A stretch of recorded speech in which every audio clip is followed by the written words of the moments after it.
Hi, my name's Daniel, and at my own daughter's wedding, she spiked my drink in front of 200 people. I watched her smile while the groom collapsed right beside me.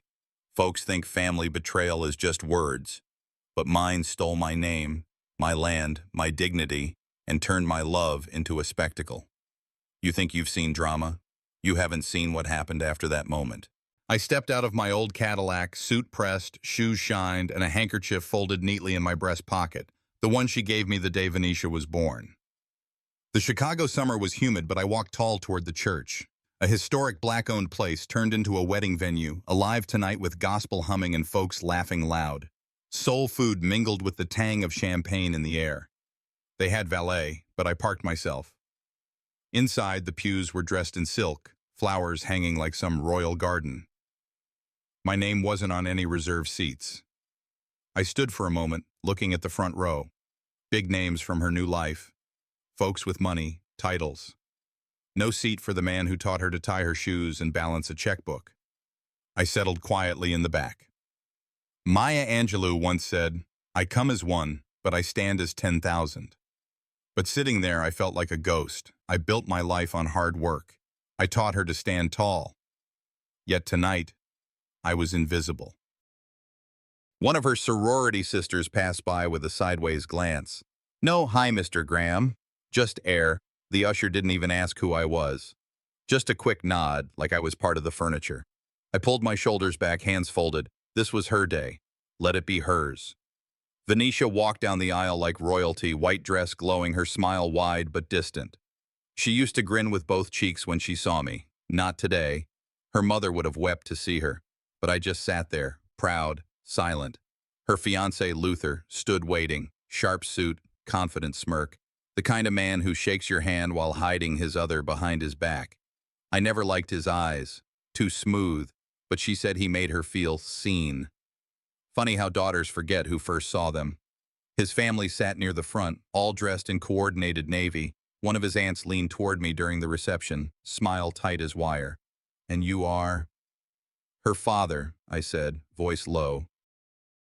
"Oh," she blinked, then sipped her wine like I just said janitor. I didn't expect praise, but I didn't expect to be erased either. My mind drifted, back to long shifts, steel mill grime in my nails, saving every extra hour to get Venetia through college, late nights praying she'd have a better life. Now she lived in one I didn't recognize. I was nursing a ginger ale when a cousin of Luther's approached, handing me a glass of champagne. "From the groom," he smiled. That should have been a sign.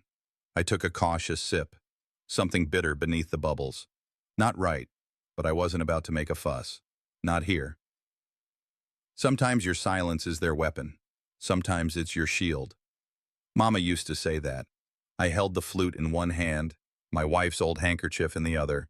It still smelled faintly of lavender. Across the room, Luther was watching me, like a fox who just shut the hen house. My vision blurred a little. I blinked hard. The room tilted, not much, just enough. My knees ached more than usual. My tongue felt dry. Then came the toast. Luther clinked his glass, charming the crowd. "To family," he said, grinning. "To the folks who raised us and those who know when to pass the keys." A few chuckles. Some eyebrows raised. "Some folks still think their way matters," he continued. "But it's a new day. Time to let the next generation lead." I sat still. He didn't say my name, but everyone felt it. I was the "some folks." Heat rushed to my ears. The sting of it. It wasn't just disrespect, it was dismissal. My hands curled, but I didn't move. Mama's voice again. "Never let them see you sweat." Around me, old men shifted. Some nodded slowly, eyes meeting mine with that look. "Yeah, we know that pain." But the younger ones, they just looked entertained.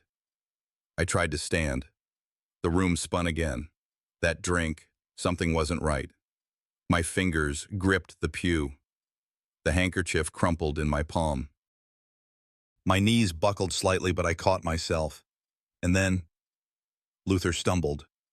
He blinked, confused, stared at his champagne, then collapsed, glass shattering beside him. Gasps exploded. Chairs screeched. Somebody screamed. Chaos. And me? I just stood there breathing slow. All heads turned my way. Not because I moved, not because I spoke, but because in that moment everything shifted, and in that instant every eye turned to me, as if I was the storm they never saw coming. The moment Luther hit the floor, chaos swept the room like a storm breaking glass. Someone screamed. Chairs scraped. Phones came out like it was a concert, not a crisis. A woman in a peach dress dropped her wine and covered her mouth, eyes locked on me. The DJ cut the music mid-beat, leaving behind a silence heavy enough to choke. I didn't move. I couldn't. My knees were still wobbly, and that strange film over my eyes hadn't cleared. My fingers clung to the edge of the pew. My other hand, tight around that lavender-scented handkerchief, wouldn't unclench. He was drinking too. "Did you see him?" Someone whispered behind me. "Isn't that her father? Look at him. He's not even helping." Their voices weren't loud, but I felt each word like a needle sliding under skin. Not concern, suspicion. Not family, spectators. A black man doesn't get the benefit of the doubt. Not at a wedding. Not in a courtroom. Not even in a church full of his own people. I scanned the room. The elders, the deacons who used to nod to me on Sundays, now watched with guarded eyes. A few old-timers furrowed their brows, but the young ones, they were already filming, already choosing which clip to post first. I gritted my teeth, pulled my shoulders straight, and stood. Dignity doesn't scream, it just stays standing. A short woman in a headset approached me, wedding planner, I assumed, flanked by a man in a suit I didn't recognize. "Sir, could you come with us, please?" she asked, calm but not warm. "For what?"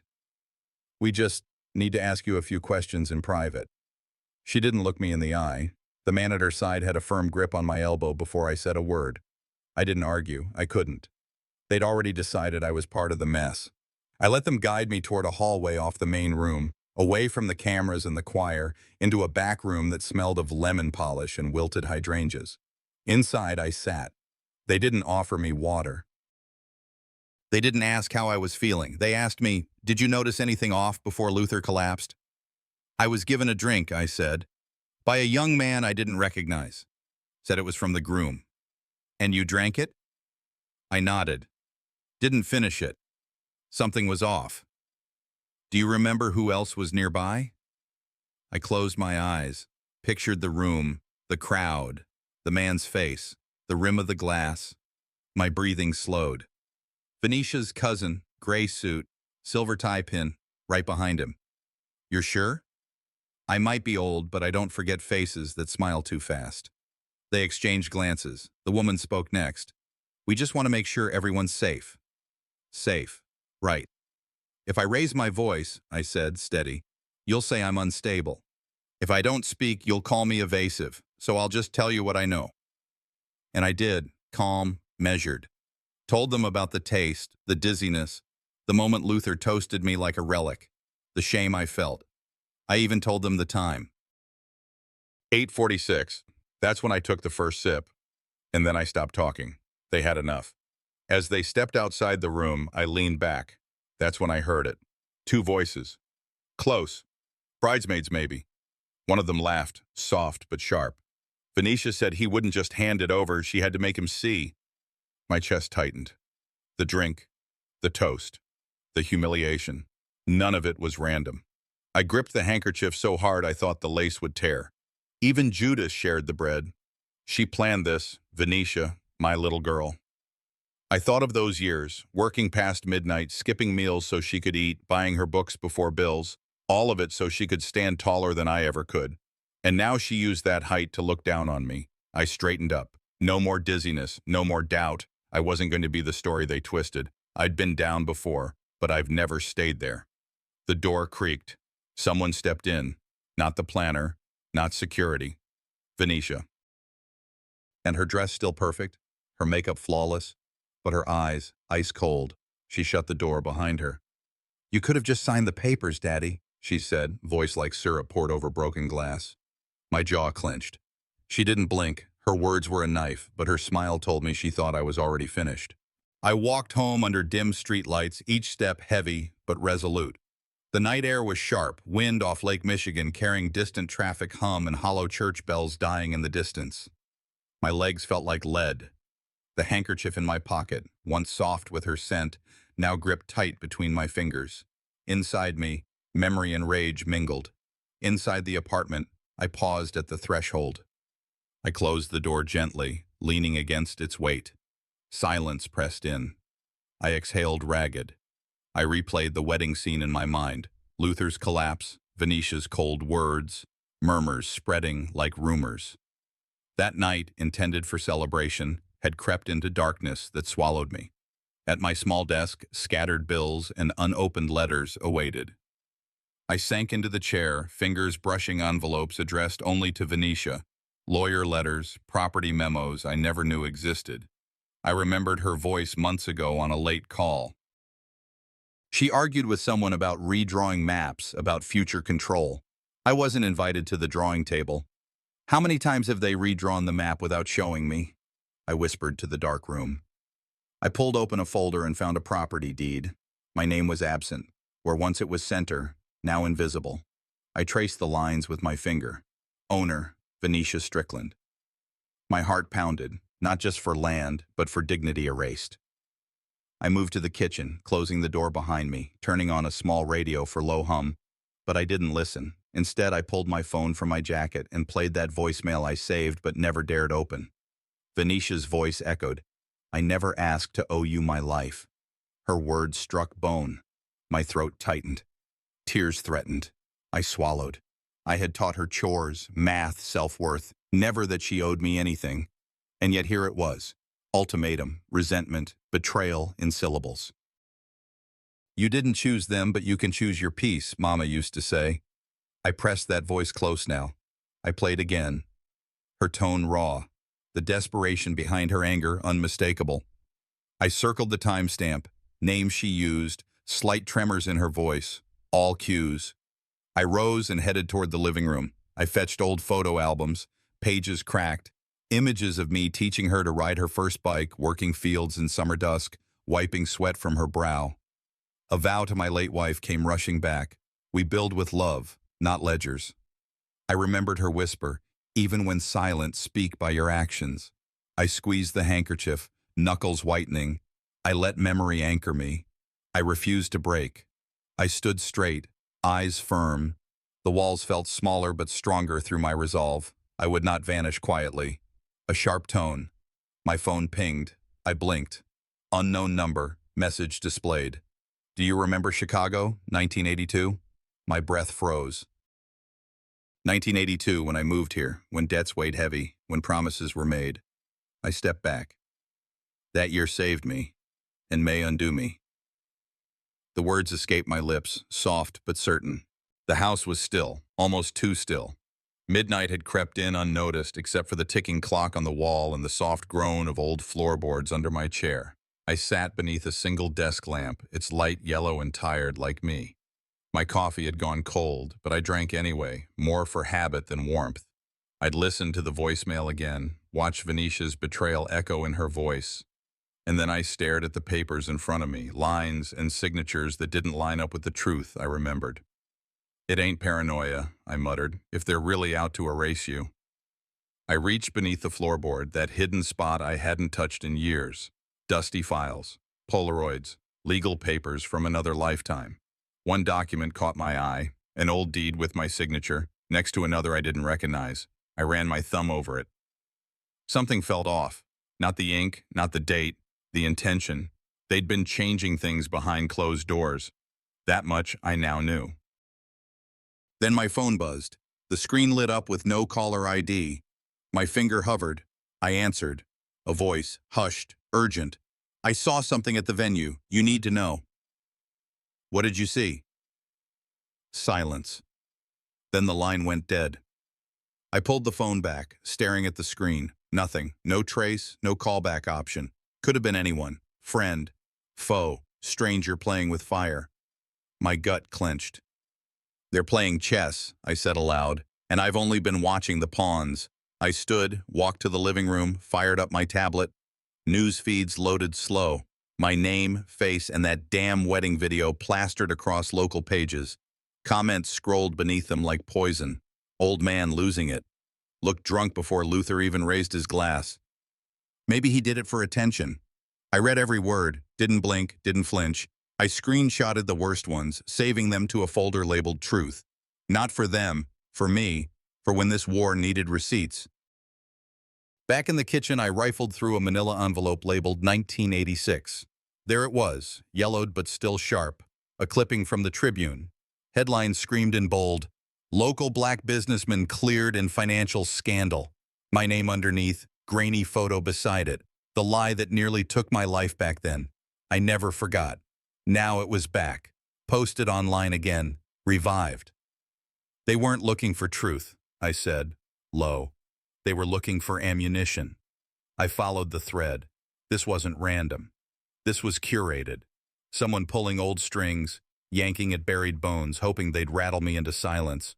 Luther's collapse, Venetia's voice, my past, all suddenly stitched together. I sat back, eyes narrowed. Then, buzz, a new notification. I opened it, a short video. Footage from the wedding, grainy but clear enough. Venetia and Luther huddled in a corner backstage, her hand on his chest, his mouth inches from her ear. The timestamp. Minutes before the toast. My jaw tightened. I watched twice, 3 times. They had been planning this. I leaned forward, voice barely above a breath. They used my silence to plan everything. Rain pressed against the kitchen window, soft at first, then harder, like knuckles on glass. It was past midnight. My lamp threw a small, warm circle on the table, but the rest of the room was shadows.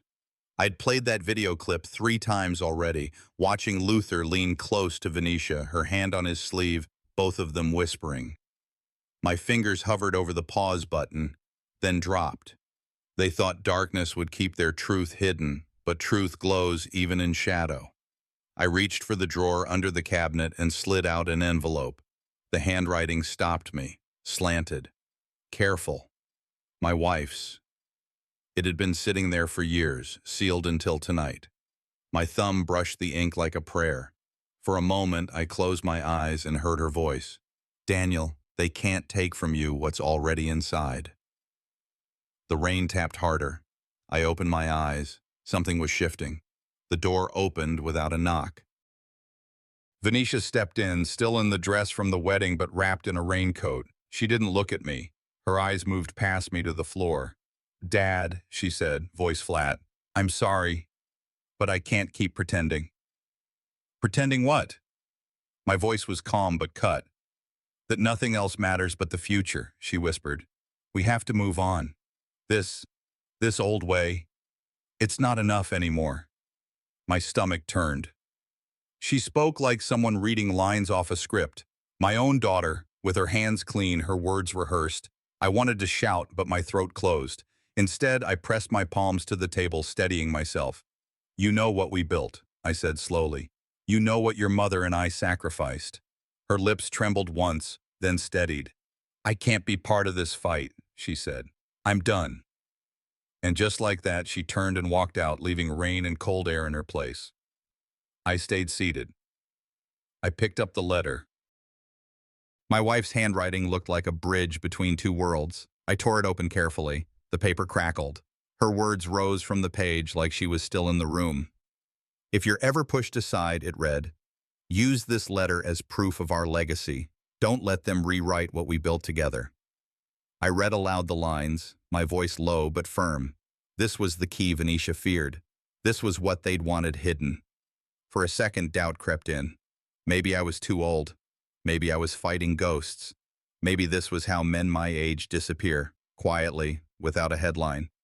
But then I remembered sitting with the elders at church, listening to them tell us, "Speak truth, even if your voice shakes.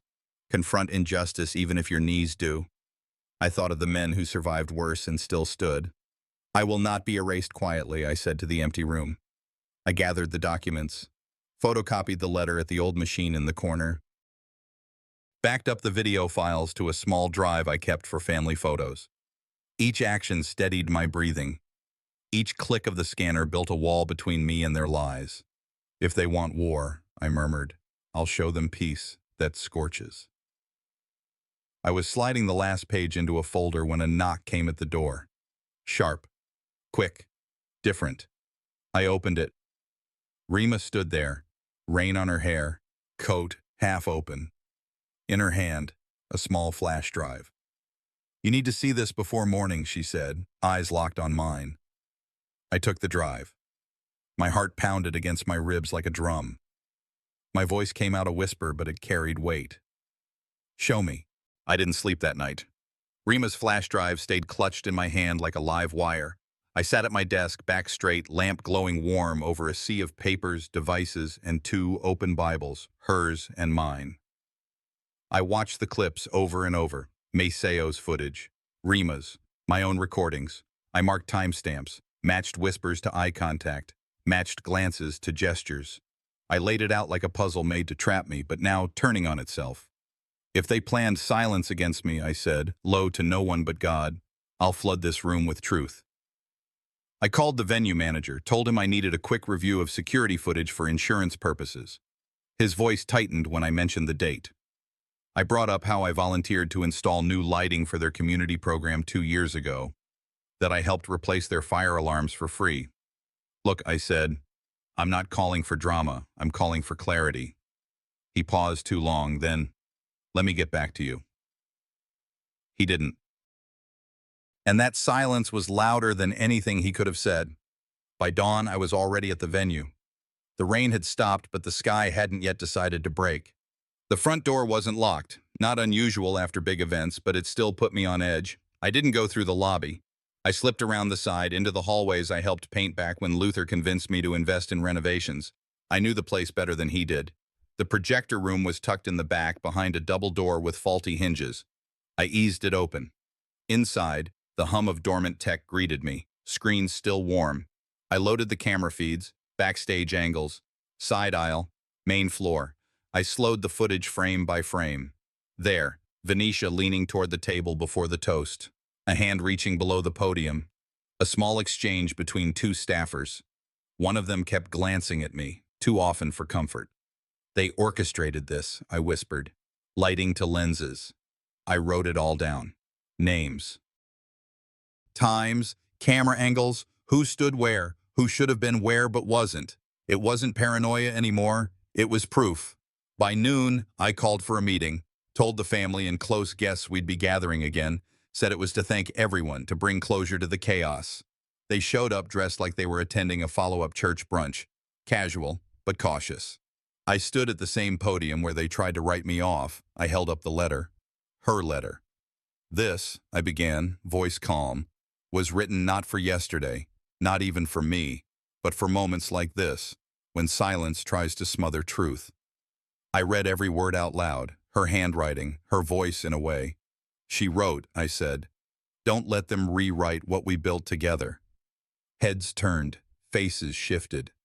Venetia wouldn't meet my eyes. Luther stared ahead, blinking like someone who'd been punched slow. "She gave me this letter years ago. Told me to keep it close. Told me it was my anchor if the tide ever turned in this family." I folded the paper, slid it back into its sleeve, and looked out across them. "No one speaks for her legacy but me," I said.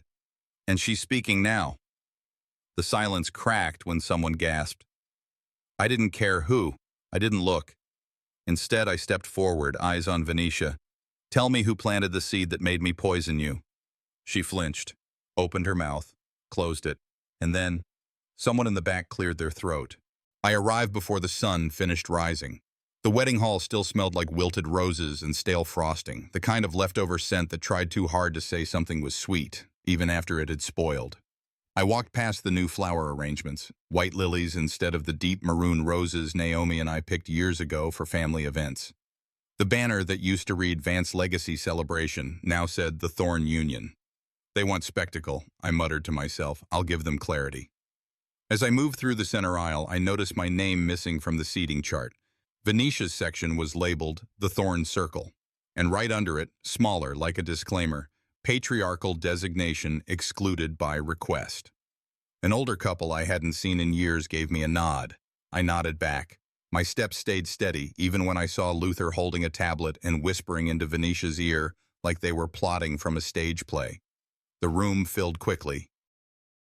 More chairs had been set up, and a mic was placed dead center under the arch.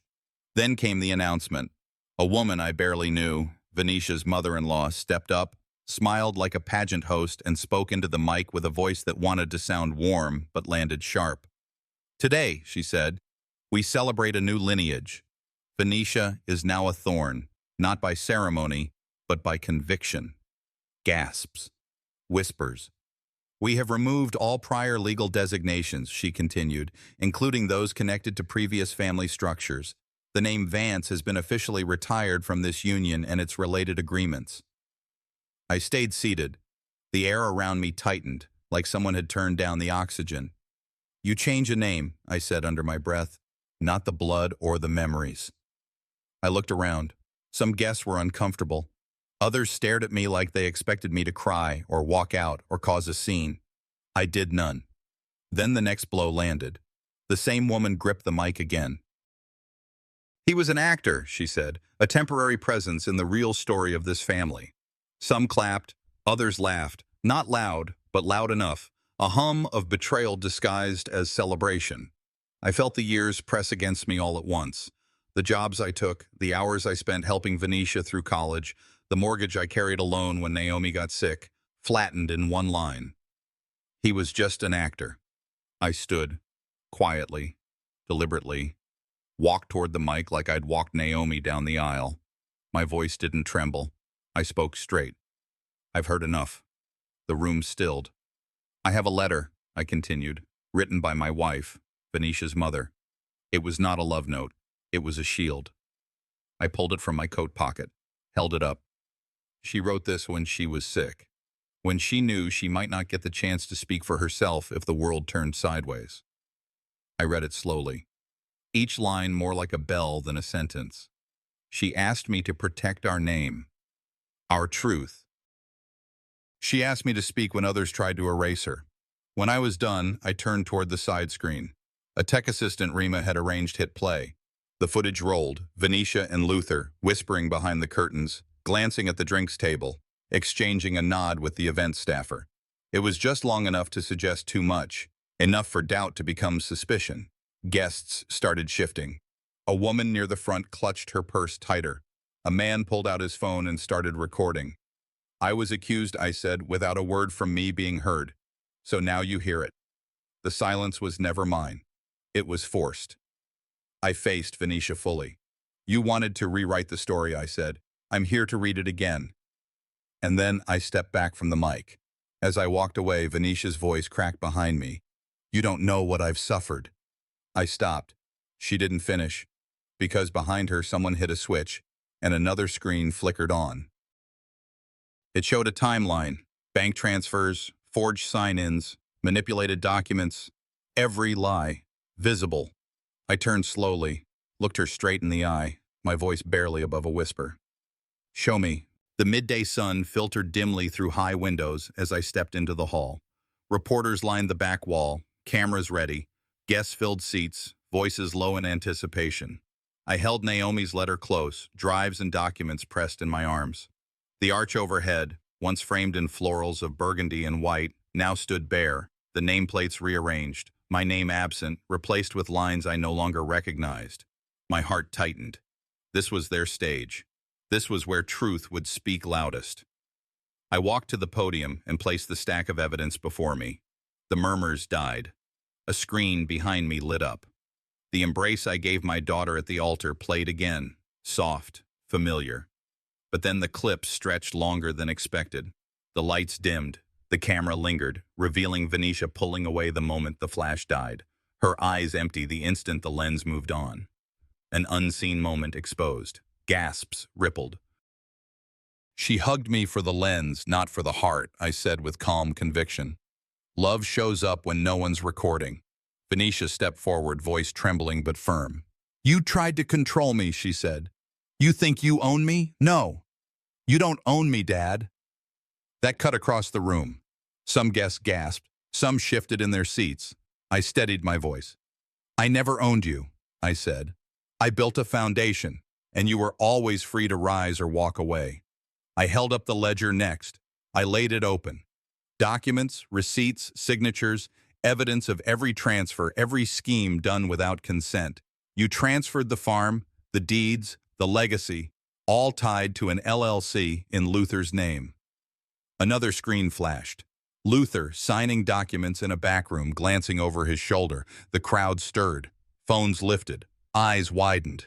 "You stole the work of my hands, the sweat of years," I said. "You rewrote ownership, but not heritage." I reached into my coat and handed the letter to Venetia. She looked down, trembling. From the back, a ripple of applause began, soft, then growing. Elders clapped quietly, not celebrating, but acknowledging what had been hidden. A figure stood in shadows, Odell. He remained still. The room hush tightened. I turned and faced the crowd. "I may lose name or place tonight," I said loud enough for all, "but truth never moves. It stands, always."